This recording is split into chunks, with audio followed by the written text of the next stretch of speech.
students. My name is Krishna Deshmukh from Rashtramatha Jidam English School Chikli as well as Creative Education YouTube channel. Today we are discussing about the reflection of light. In the previous video we are discussing about the reflection of light as well as types of mirrors. Today we are discussing about the plane mirror.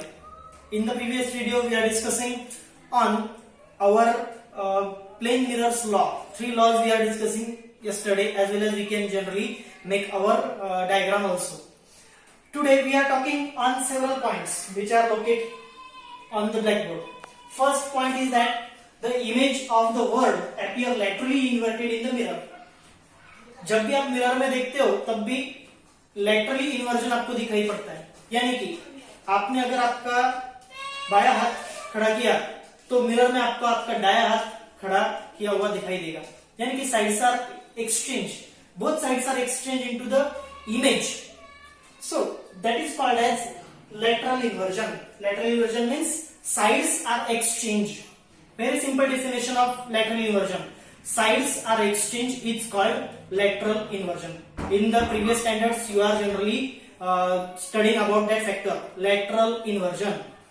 So mind that in the plane mirror sides are interchanged, and these sides are interchanged is called as lateral inversion. So images in the plane mirror are laterally inverted. Very simple point. Next point is that we are making the video from our textbook also. Textbook page number 117. There is first paragraph. The image of the words appear laterally inverted in the mirror. The image of every point of the word is formed behind the mirror at the same distance from the mirror as the point itself. It is called as lateral inversion.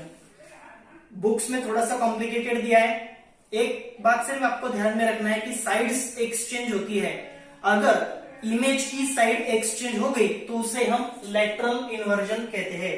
Sides are exchange in the mirror is called as lateral inversion. Next, brain power दिया गया है आपको. उसमें कहा गया है कि mirror को अलग अलग एंगल से आपको रखना है. यहाँ पर कुछ एंगल दिए हैं 120, 90, 60, 45 एंड 30 डिग्री एंगल्स. अगर मिरर की अरेंजमेंट आपने अलग अलग एंगल से की तो उसमें कितनी इमेज तैयार होगी. अगर आप कभी बार्बर के शॉप पर गए होंगे तो आपने देखा होगा कि वहां पर जाने के बाद आप अगर आईने के सामने खड़े रहे तो आपको इनन्यूमरेबल इमेजेस आपको उस आईने में दिखाई पड़ती है. सो ये कैसे होता है? ये होता है, it is a magic of angles. तो यहाँ पर कुछ एंगल्स दिए गए हैं 120, 90, 60, 45 एंड 30. इसके लिए एक फॉर्मूला भी है हमारे बुक्स में. So this formula is written on 117 page number. That formula, mirror at the right angles to each other. अगर मिरर को राइट एंगल पर रखा, दो मिरर्स को अगर आपने राइट एंगल पर 90 डिग्री एंगल पर अगर रख दिया, यानी कि एक मिरर ऐसा रखा और दूसरा मिरर अगर आपने ऐसा रख दिया, so it is the right angle means 90 degree angle. अगर मिरर 90 डिग्री एंगल पर रखे तो क्या होगा? अगर मिरर का एंगल चेंज कर दिया, 120 रखा, 90 रखा, 60 रखा, 45 रखा, 30 रखा, तो उसमें क्या क्या चेंजेस आएंगे ये हमें देखना है. इसके लिए एक फॉर्मूला है जो हमारे बुक्स में दिया गया है. देखो फॉर्मूला क्या है. So here is the formula n is equal to 360 degree upon a minus 1. So ये फॉर्मूला आप अच्छी तरह से ध्यान में रखो. फॉर्मूला है n is equal to 360 degree upon a minus 1. n क्या है? Number of images. a angle between the mirror. इस मिरर के जो एंगल्स आप बदलेंगे उसे हम कहेंगे a. नंबर ऑफ इमेज, कितनी इमेज तैयार होगी वो आपको सर्च आउट करना है. मैंने इस बॉक्स में आपको दिया है, आपके टेक्स्ट बुक में भी आपको वो मिल जाएगा. अगर दो मिरर के बीच में आपने 120 डिग्री एंगल बनाया, फॉर्मूलाज में हम वैल्यूज कीप करेंगे 120 डिग्री. सो फॉर्मूला क्या है? 360 degree upon a. So 360 degree upon a means angle between the mirror. कितना एंगल रखा है? 120. सो 360 डिवाइडेड बाय 120, आंसर आएगा आपका 3. और ये -1, 3 - 1 यानी कि इमेजेस तैयार होगी 2. अगर 120 डिग्री एंगल आपने दो मिरर के बीच में रखा तो वहां पर कितनी इमेज आपको दिखाई देगी? 2 इमेजेस आपको वहां पर दिखाई देगी। एंगल चेंज कर दिया, 90 डिग्री एंगल रख दिया। अब ये 90 डिग्री एंगल है, इस 90 डिग्री एंगल के बीच में अगर आप खड़े रह गए, कितनी इमेजेस दिखाई देगी आपको? देखो, so 360 as it is, value kept की 90 degree angle between the mirror, इस मिरर के बीच का जो एंगल है 90 डिग्री, वैल्यूज केप्ट किया। So is equal to 360 upon 90 is equal to 4 minus 1 जो फॉर्मूला में है 3। यानी कि अगर आप यहां पर खड़े हो, 2 मिरर के बीच में 90 डिग्री एंगल है, तो यहां पर आपको कितनी इमेजेस दिखाई देगी? लगभग 3 इमेजेस आपको वहां पर दिखाई देगी। एंगल चेंज कर दिया, 60 डिग्री किया, 360 divided by 60 is equal to 6 minus 1 5 image दिखाई देगी। अगर एंगल फिर से चेंज कर दिया, 45 डिग्री किया, so 360 divided by 45 is equal to 8 minus 1 7 images आपको दिखाई देगी। अगर एंगल फिर से चेंज कर दिया, 30 360 divided by 30 is equal to 12 minus 1 11 images आपको दिखाई देगी। जैसे जैसे आप एंगल चेंज करते जाओगे, अगर फॉर्मूला में आपने वैल्यूज केप्ट की, तो आपको वहां पर कितनी इमेज तैयार होगी वो दिखाई देगा। अगर कोई ये भी पूछेगा कि अगर हमने मिरर को पूरा 360 डिग्री रखा तो क्या होगा? 360 रखा तो अगर चारों तरफ हमारे मिरर रख दिए तो कितनी इमेजेस आपको दिखाई देगी? इसका एक सिंपल आंसर है, this answer will be many images. जिधर आप देखोगे उधर आपको इमेज ही दिखाई देगी, यानी कि many images, you can see many images if the angle is 360 degree. अगर मिरर पूरे गोल ग्राउंड में लगा दिया, सब तरफ आपको इमेज दिखाई देगी। इसीलिए मिरर अगर आपने सब तरफ लगाई दिए, 360 डिग्री लगा दिए, तो वहां पर आपको मेनी इमेजेस दिखाई पड़ेगी।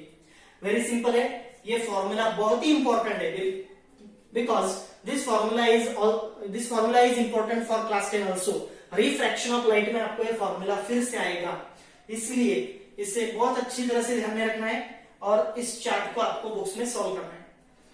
अब एक स्टेटमेंट यहां पर दिया है आपको बुक्स में, क्या स्टेटमेंट है? देखो, statement is that in order to see the full image of a person standing in front of a mirror, the minimum height of the mirror must be half of the height of the person.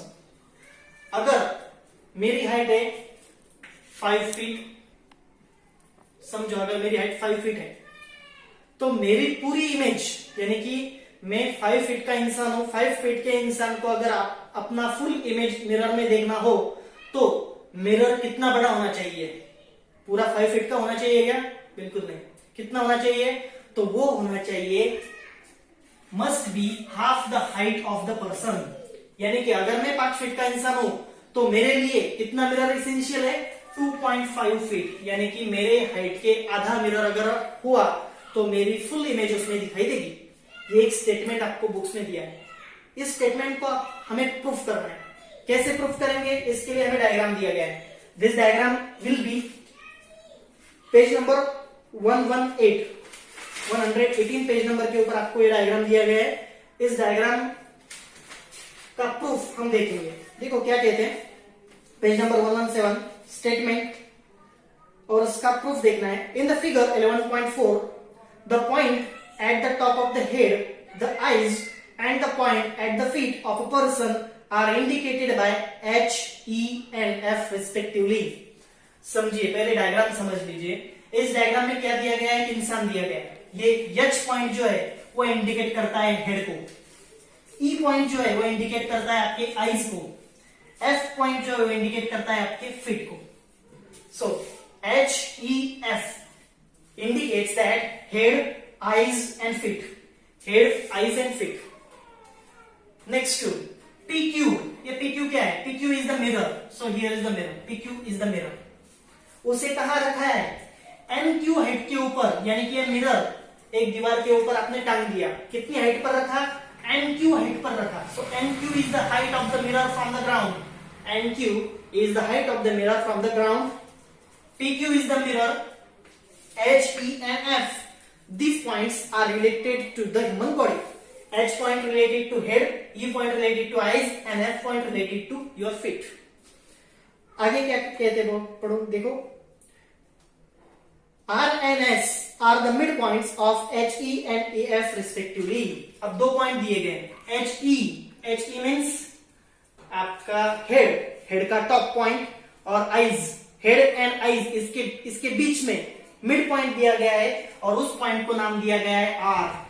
So R is the mid point of head and eye. R is the mid point of head and eye. And what is S? S is the mid point of eyes and feet, यानी कि मेरी eyes और feet इसके बीच में जो mid point आएगा उस मिड पॉइंट को हम कहेंगे S. So R and S is the mid point of H E and E F. Next, the mirror PQ is the height of NQ from the ground and it is perpendicular to it. अभी PQ ये mirror है, PQ it is the mirror, mirror का sign है। आपको ये sign देखने के बाद में समझ लेना है कि this is the sign of mirror. So ये मिरर है, ये मिरर कहाँ रखा है? NQ हाइट के ऊपर रखा है, हमने ऑलरेडी देखा। NQ is the height of mirror from the ground and it is perpendicular. PQ is the minimum height of the mirror in order to obtain the full image of the person. For this, RP and QS must be perpendicular to the mirror. Find out why by studying the figure 11.4. अब यहाँ पर क्या देखना है? देखो, ये RP and SQ, RP and SQ, it is the perpendicular line to the mirror. ये mirror है, इस मिरर को ये लाइन परपेंडिकुलर है। Perpendicular line means a lines which are makes 90 degree angle with each other. अगर कोई भी लाइन 90 डिग्री एंगल बनाती है तो उसे परपेंडिकुलर कहते हैं। सो यहाँ पर RP ये मिरर के साथ परपेंडिकुलर लाइन है, SQ ये भी मिरर के साथ परपेंडिकुलर लाइन है। अभी समझना क्या है, प्रूफ क्या करना है? देखो ये यहां पर दिया है, प्रूफ क्या करना है? PQ means mirror, PQ is equal to RS। ये जो PQ है वो RS के बराबर है। PQ is equal to RS। PQ and RS दोनों सेम साइज के। अगर हमने RS की वैल्यू निकाल ली तो हमें PQ की वैल्यू ऑलरेडी मिल जाएगी, और PQ हमारा मिरर है तो वो हमें फाइंड आउट करना है। देखो PQ is equal to RS. So PQ is equal to RS. जितना PQ होगा उतना ही RS होगा, जितना RS होगा उतना ही PQ होगा। क्या कहते हैं? देखो अब PQ तो हमें पता नहीं क्योंकि मिरर की हाइट हमें निकालनी है, इसीलिए आगे देखेंगे। So what is RS? RS क्या है? R and S, RS। अब ये RS लाइन को हम कैसे डिफाइन कर सकते हैं? देखो ये बीच का पॉइंट है, RS निकालने के लिए, RS फुल साइज निकालने के लिए आपको क्या क्या लगेगा? RE की वैल्यू लगेगी, RE as well as ES की वैल्यू लगेगी। अगर ये दो वैल्यू आपके पास होगी तो आप फुल RS निकाल सकते हो। So RS is equal to RE plus ES। RS is equal to RE plus ES। Very simple. अब RE क्या है? ये RE निकालना है।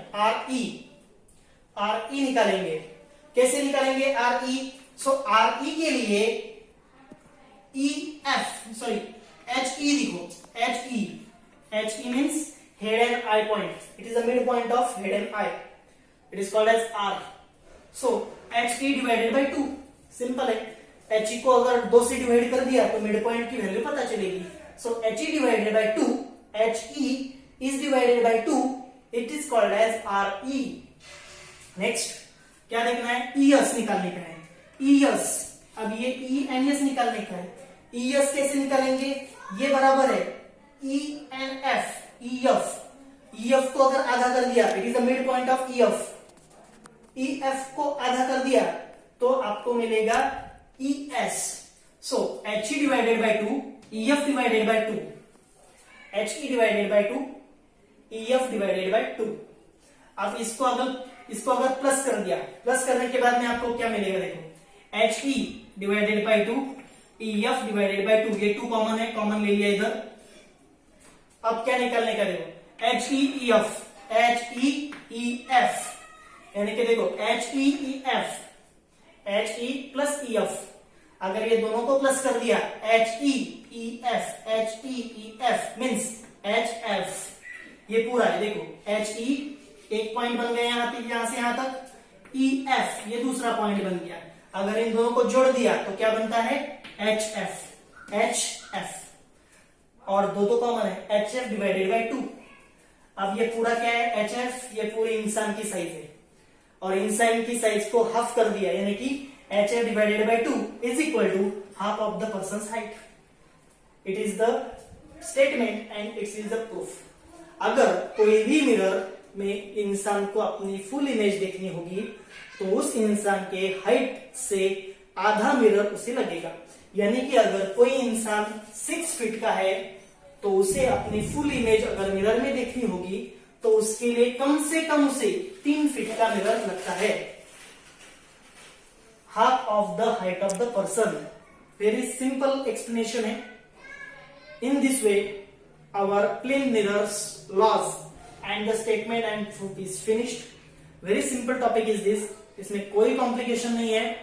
आपको सिर्फ 3 लॉज कल जो हमने देखे थे वो ध्यान में रखने हैं, ये चौथा लॉ आपको ध्यान में रखना है, और ये 5वीं बात ध्यान में रखनी है। बस इतना सिंपल सा ये चैप्टर है। अब अगले आने वाले वीडियोस में हम स्फेरिकल मिरर के बारे में डिस्कशन करेंगे। प्लेन मिरर का टॉपिक हमारा आज खत्म होता है, आगे हम स्फेरिकल मिरर के बारे में कल से फिर से जानकारी लेंगे। So this video you are watching on creative education channel. My name is Krishna Deshmukh from Rashtramata Jijau English school Chikhli as well as creative education YouTube channel. So stay tuned with my videos as well as like my videos, share my videos and comment on it. So thank you for watching. Stay tuned. Bye.